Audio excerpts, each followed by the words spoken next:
Today on CityCast Philly, for a second year in a row, gun violence in the city is going down. That's according to the reporting from Mensah, staff writer for The Trace, a nonprofit newsroom covering gun violence. But threats of violence to SEPTA and other city workers has increased. I'm speaking with him about this trend of workplace violence and how the city is protecting public sector workers. It's Thursday, February 15th. I'm Trinina Marie, and here's what Philly's talking about.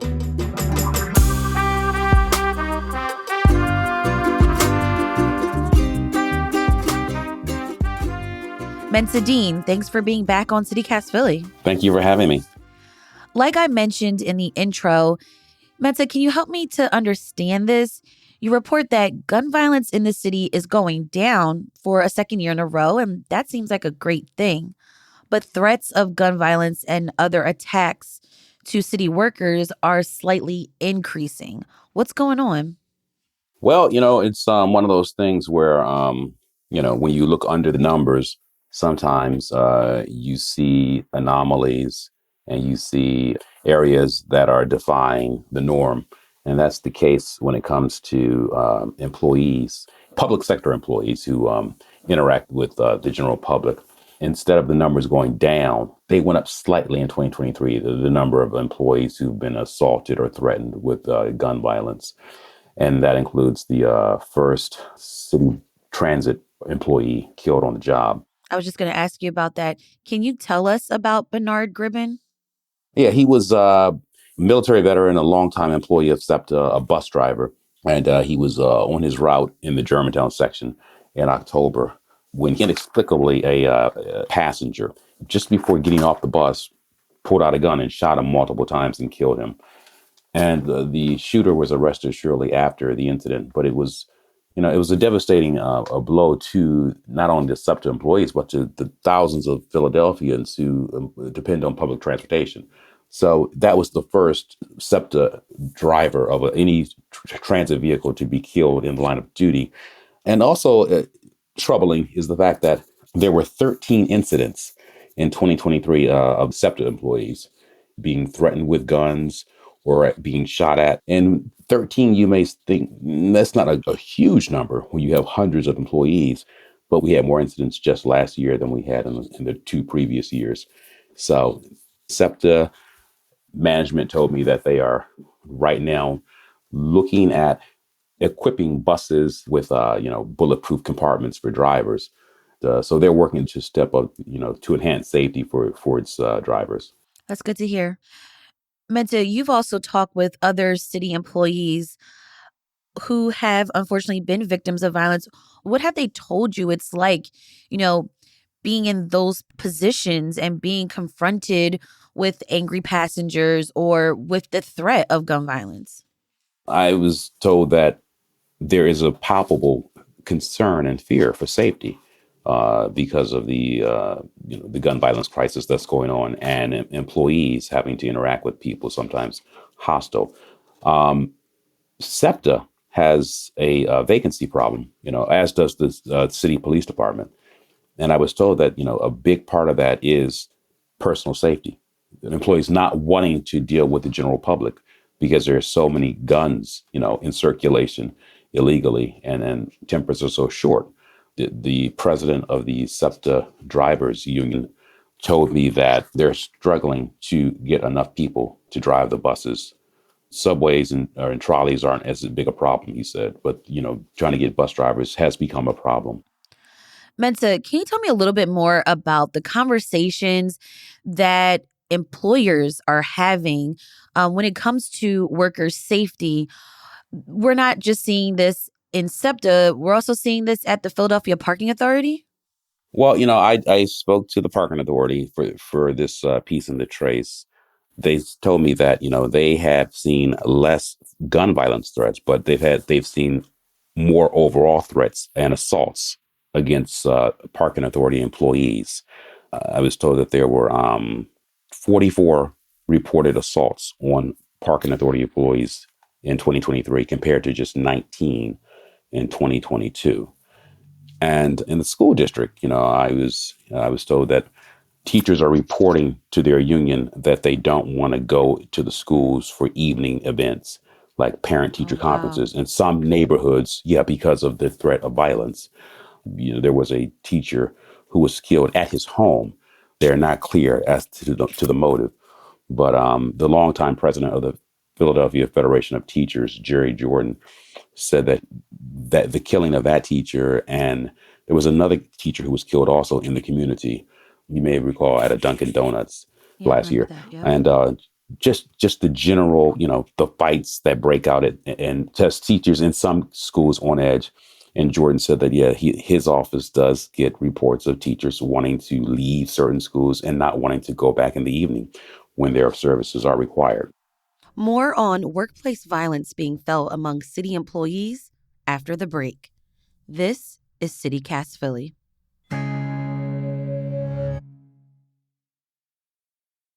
Mensa, you told us that, because of these attacks and this violence, it's been hard to kind of keep some workers on the job. Are there more on the job training for workers to better protect themselves? I believe so. I mean, for this story that we're talking about, which was published in January, it was actually a follow up story to a story that I did in January of 2023. Okay. So my idea was to see how have things changed in a year. Hmm. And so for the initial story a year ago, I was told by the city they were going to convene a working group to produce recommendations and update policies related to employee safety and trauma support. And I was also told that the city streets department, which lost an employee to gun violence, a sanitation worker on his trash route, was murdered. Some of your listeners may recall.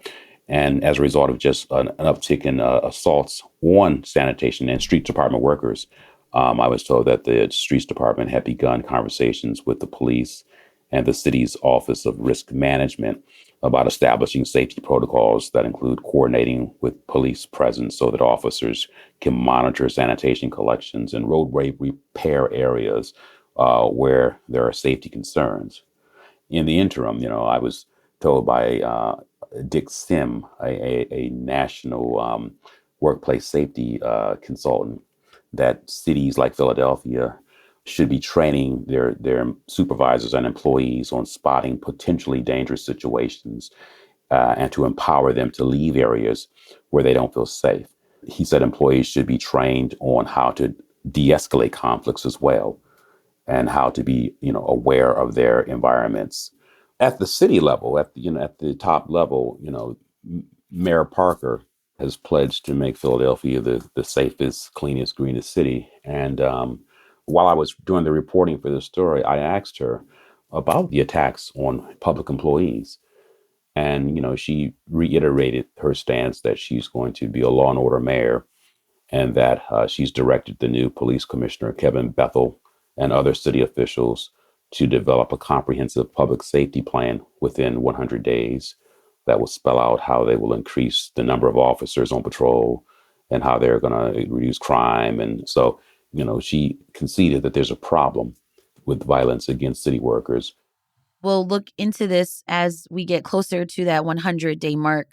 Mensa, last month, I spoke with two reporters from the Philadelphia Inquirer about how more Philadelphians are becoming licensed gun owners. People are scared of the violence they see in their neighborhood and throughout the city.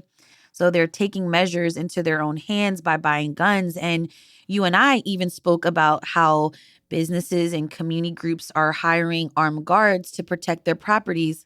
That's all kind of also happening in this picture as well. Like, what's your assessment of all that? We saw a record number of guns being purchased in 2020 into 2021 because of the George Floyd riots, the anxiety created by the pandemic, shutdowns. And now, we are that those numbers are going down, the number of guns being sold in Pennsylvania and in Philadelphia. It would seem that people are now more getting back to the routines that they had before all of this unrest, and there's less anxiety. So I think you're seeing just less shootings, social service programs, school programs, that were shut down are now back open, after school programs and training programs, job programs, you name it, from private sector, from the public sector, rec centers, these things are now open. And so people can get back to life as normal. So we're seeing less shootings, I think. A lot of money was spent in Philadelphia for anti-violence initiatives, group violence intervention, Oh, like interrupters. violence interrupters, exactly. And so, I mean, that money's on the street. It's out there. It's working. The seeds have been planted, and now we're seeing. And a lot of people think we're seeing the harvest of less violence as a result. If you're saying that the city is getting safer by the numbers, why is it getting less safe for city workers? It's hard to say. That's one of those things. Like if you knew, you'd do something about it. The city would do something about it. But like I said, there are more guns in circulation. Sometimes employees are targets because they have to be an authority figure. Mm. And sometimes people don't like to be told to sit down or to turn off your music or to put your headphones on. And so something little can become something big. But it's hard to say, but so often employees are, sometimes they're outsiders. You see a street crew come into a neighborhood and they tear up the street and they're blocking traffic, slowing traffic. And that could tick people off. And of course, police are always seen as intruders or invaders by some people. What I'm saying is, anecdotes, because the people responsible for keeping public employees safe, they don't know either. All right, Mensah Dean, staff writer for The Trace.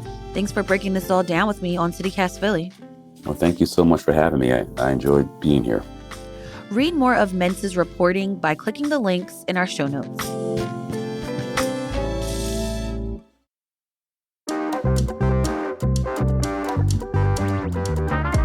That's all for today here on CityCast Philly. Let us know what you think of this episode. Rate the show, leave us a review, and hit that subscribe button. Be sure to sign up for our morning newsletter, Hey Philly, to learn more about what else Philly's talking about. We'll be back tomorrow morning with the Friday News Roundup. Bye.